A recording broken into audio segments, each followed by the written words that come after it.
నాకు కూడా కొన్ని వారసత్వ సమస్యలు వచ్చాయి. ఆ వారసత్వ సమస్యలు చూస్తే 5 ఏళ్లు రాష్ట్రాన్ని భ్రష్టు పట్టించారు. నేను ప్రతిరోజు చెప్పినా కూడా దానివల్ల ఫలితం లేదు. గాని అప్పుడప్పుడు మనం ఆలోచించకపోతే మంచి జరిగే ఇది రాదు. ఒక ఉదాహరణ, భూమి మీది, ఆ దానిపైన హక్కు మీది. 5 ఏళ్లు ఏం జరిగింది? మీ తాత ముత్తాత ఇచ్చిన భూమి పైన ఎవరి ఫోటో వేసుకున్నారు? తమ్ముళ్ళు ఆడబిడ్డలు అడుగుతున్నా, ఎవరి ఫోటోనా అని అడుగుతున్నా మిమ్మల్ని అందరినీ. భూమి మీది, ఫోటో అయింది. ఏం చెప్పాలో నాకైతే అది ఇప్పుడు అంటాడు నా పాలసీయే బెటర్ అంట, ఆయన పాలసీయే కరెక్ట్ అంట.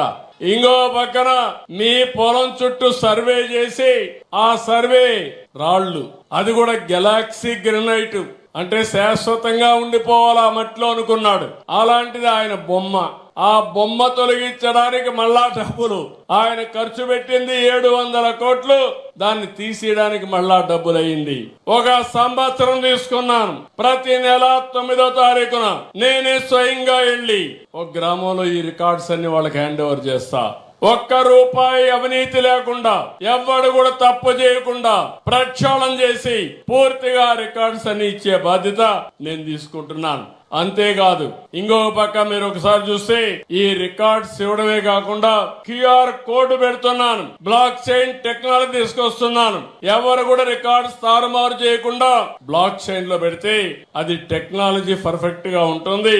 ఎవరు మార్చారో నేను ఇమ్మీడియట్ గా ఐడెంటిఫై చేసే పరిస్థితి వస్తుంది. అదే మరిగా క్యూఆర్ కోడ్ పెడితే మీరందరూ ఫోన్ లో ఉంటే ప్రతిరోజు ఎవరైనా మీ భూమి కొట్టేశారంటే మీరు ఒకసారి చెక్ చేసుకుంటారు. ఇమ్మీడియట్ గా చెక్ చేసుకుని ఎక్కడన్నా ట్యాంపరింగ్ గానీ ఎవరైనా చేస్తే ఇమ్మీడియట్ గా మీ భూమి మీద కంప్లైంట్ చేసే పరిస్థితి వస్తుంది. ఇలాంటివి అనేక కార్యక్రమాలు తీసుకొచ్చాం. నేను అందుకే ఇవన్నీ కూడా మన నియోజకవర్గం నుంచే నేను ప్రారంభిస్తున్నా. మీరు నాకు ఒక స్ఫూర్తిని ఇస్తున్నారు.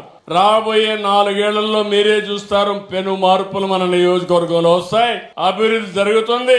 దానికి నా భరోసా అని మరొకసారి తెలియజేస్తున్నా.